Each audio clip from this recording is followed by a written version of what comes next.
Faleminderit e nderuar kryetare. Faleminderit Komisionit Çështjeve Europiane dhe për disponibilitetin dhe pse të vonuar, por e besoj atë që në fakt është çështje. Faleminderit. Është çështje mosvullnetit të qeverisë, aq më tepër që Ministria përgjegjëse për këtë projekt ligj ka ndryshuar gjatë kohës edhe formën edhe përmbajtjen. Unë për projekt ligjin tim, kur kam pas diskutim dhe prezantim në Komisionin e Ligjeve, më ka ardhur një qëndrim nga ish ministrja Elva Margariti, por që unë atë qëndrim e quaj e para të vjetruar, e dyta të kontaminuar për shkak sepse lidhej drejt për drejt me një koncesion dhe me një marrëveshje që i kishte bërë vetë zonja Margariti, dhe së treti mendoj dhe dua të besoj në fakt që zoti Gonxha e ka rikonceptuar qoftë qasje ndaj kulturës, qoftë qasje ndaj procesit të ligjvënës të deputetëve të opozitës. Kështu që unë do të kërkoja edhe nga ky komision që të rikërkonte nga Ministria tashmë e inovacionit edhe e kulturës dhe ekonomisë nga Meki një mendim në lidhje me projekt ligjin tim, pasi ky mendim i vjetër i zonjës Margariti besoj që nuk vlen më për asnjë nga palë. Okej.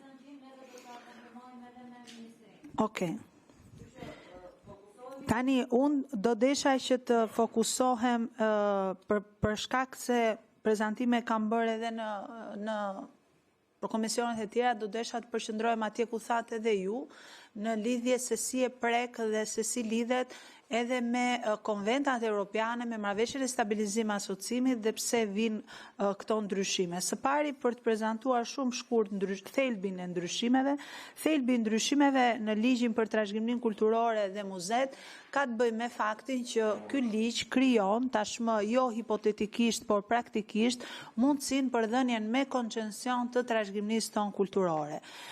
Ky ligj krijon mundësinë që fondacione të krijuara për të menaxhuar trashëgiminë kulturore mund të jenë me përmbajtje mazhoritare privatin dhe minoritare shtetin. Pra shteti të jetë minoritar në vendosjen e të drejtave të trashëgimisë kulturore. Rasti konkret është Butrinti.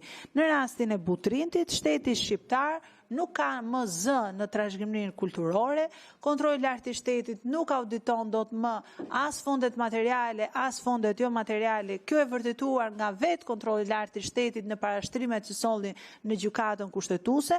Shteti shqiptar i ka dhënë çdo të drejtë ekskluzive dhe posedimi një fondacioni privat i cili sot qëllon të jetë ADF-ja, nesër me marrëveshje tjera mund të jetë çdo fondacion i huaj që shpreh dëshirën apo lakmin për të shtënë në dorë trashëgiminë tonë kulturore.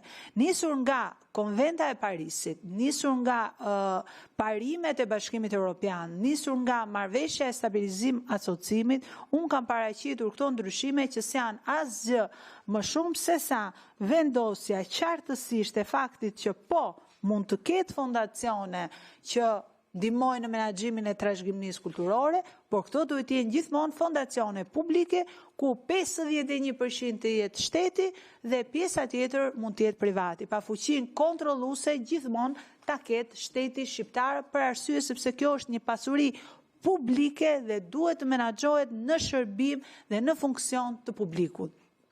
Asgjë kundra fondacioneve, pra që kosa japin para dhe menaxhojnë parat që japin vet. Por kundra fondacioneve që të marrin pasuri publike, para publike dhe të menaxhojnë sipas shefit vet, pa asnjë kontroll shtetëror. Historia na ka treguar që nga Ugolini që ka dëshirë gjithmonë për të futur duar tek pasuria kombëtare. Edhe ai që zbuloi Butrintin e mbushi një varg me gjetjet e Butrintit dhe e kapën më pastaj rojet dhe xhandarmaria atje që e ndaloi. Pra një njeri me integritet shumë më të lartë dhe me nivel ndërgjegje shumë më të lartë se ç'jemi sot. Shqipëria pastaj një vend që në të gjitha raportet ndërkombëtare shquhet për nivelin e lartë të korrupsionit, nivelin e lartë të klientelizmit, kuptoni se çfarë do thotë të hapësh trashëgiminë kulturore me vlerat e saj monetare, por edhe materiale si një han pa porta për çdo privat për ta marrë në koncesion. Në lidhje me këtë projekt ligj, minimalisht për këtë Shqipëria duhet kishte ndërmarrë konsultime me Bashkimin Evropian në bazë të nenit 101.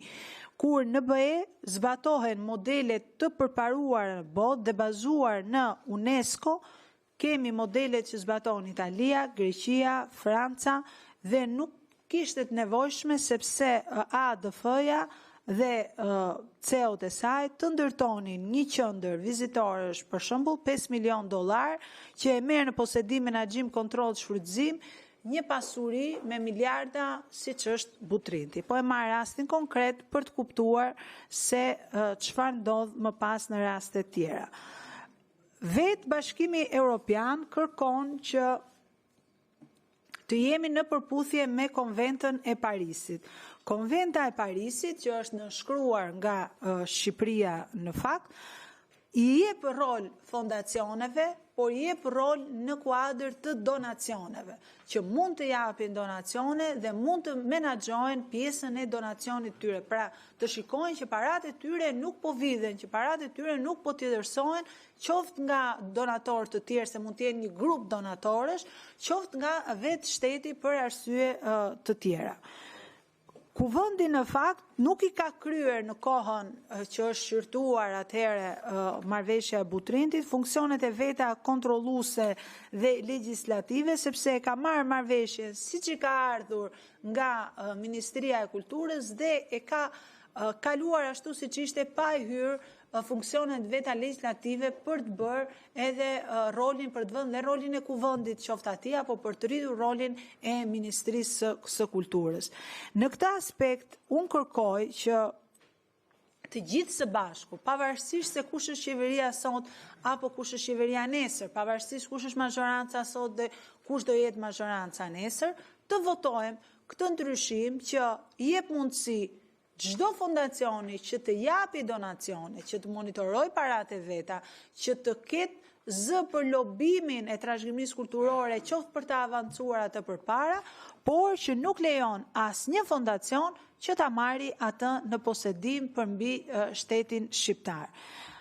Kërkesa ime në lidhje me komisionin është fakti që të tilla koncesione fragmentarizojnë dhe vetë trashëgiminë kulturore, e nxjerrin atë nga tërësia e trashëgimisë kulturore të territorit shqiptar. Për shembull, po marr Butrintin. Butrinti sot është ndarë në zona, pra është zona A që jepet në posedim fondacionit sot ADF-ja dhe zonat e tjera që janë pjesë zonës mbrojtur që mund të integronin zoti Klosi me që ke qenë dhe Ministri i Turizmit një vizion të përbashkët për turizmin e asaj zone, nuk e bëjnë dot sepse janë të ndara në menaxhime ndryshme. UNESCO kërkon që bashkitë të kenë zë në pasuritë që i ka në territorin e tyre, UNESCO kërkon që shteti shqiptar, siç solli raportin, shteti shqiptar të ketë zë në pasuritë kombëtare dhe privatët të jenë gjithmonë në drejtim të dhënies kontributit dhe jo të marrjes menaxhimit. Meqense zoti Klosi dhe si relator lodhet nga 5 minuta prezantim për trashëgiminë kulturore, unë do mundohem që ta përmbyll duke thënë që sot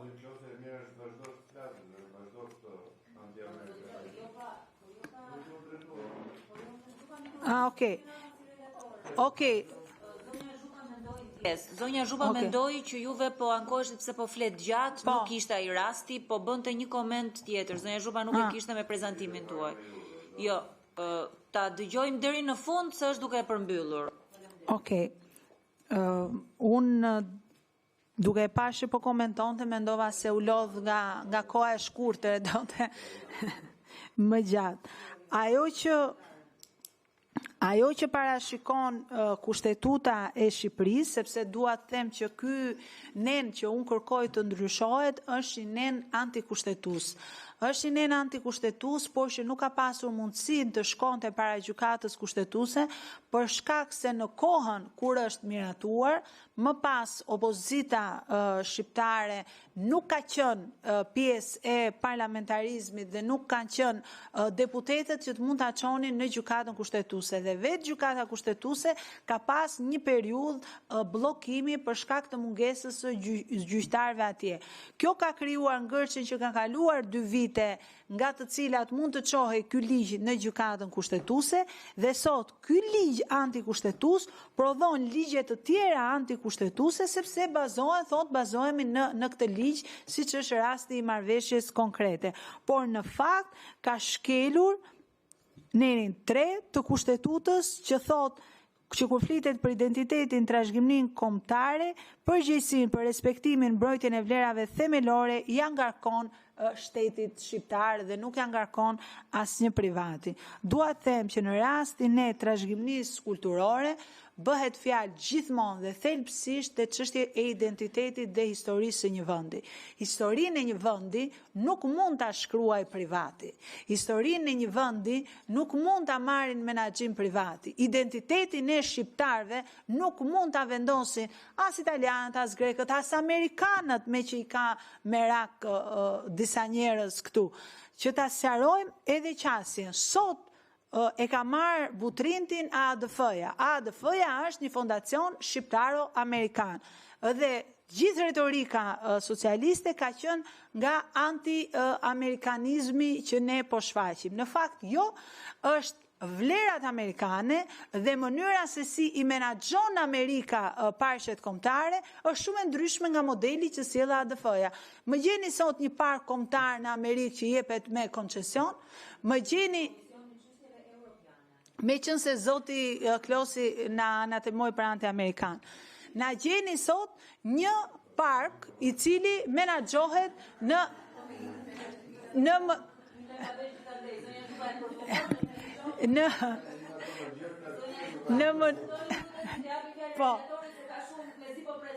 po, patjetër. Dhe unë përfaqësoj mbështes modelin, jo individët, qofshin këta europian apo amerikan, që shkojnë dhe vinë sipas interesave dhe lobeve të caktuara. Për ta përmbyllur, unë kërkoj që secili deputet ta shqyrtoj këtë projekt ligj jo si socialist dhe si demokrat, se s'ka asgjë politike këtu, po ta shqyrtoj këtë projekt ligj si shqiptar. Si shqiptar, a do donte ai t'i linte trashëgimni fëmijëve të vet dhe brezave të ardhshëm, një pasuri kombëtare shqiptare që shteti është garant, apo do donte t'i linte një pasuri kombëtare ku privatit janë garant dhe mund të interpretohet historia që ne jemi greka, italian, atë çfarë të doni ju, si të jetë interesat e privatit. Kjo është dilema që ne kemi sot dhe nuk ndahemi, besoj këtu, në socialist dhe demokrat, se nuk jemi duke dhënë ndonjë cop toke dikujt edhe hajta ndajmë kush do e marri. Shumë faleminderit, nderuar kolegë. Shumë faleminderit zonja Zhupa, do jap fjalë relatorit zotit Klosi. Zoti Klosi, dua t'ju kujtoj që jemi Komisioni i Çështjeve Europiane dhe shpresoj që të fokusohemi pikërisht tek përputhja me marrëveshjen e stabilizim asocimit dhe njëkohësisht detyrimet të tjera që lindin nga ky proces. Faleminderit. Ndjes, meqense ne kemi pas edhe ligjin tjetër që është po njëjti ligj, po ka një shtesë, nëse doni zoti Klosi, mundet që edhe komentet për atë mund t'i bëjmë bashkërisht, votimi do të jetë i ndarë, që t'i kryejmë të dyja, se dhe ministria është për të dyja. Jo, meqense votimi do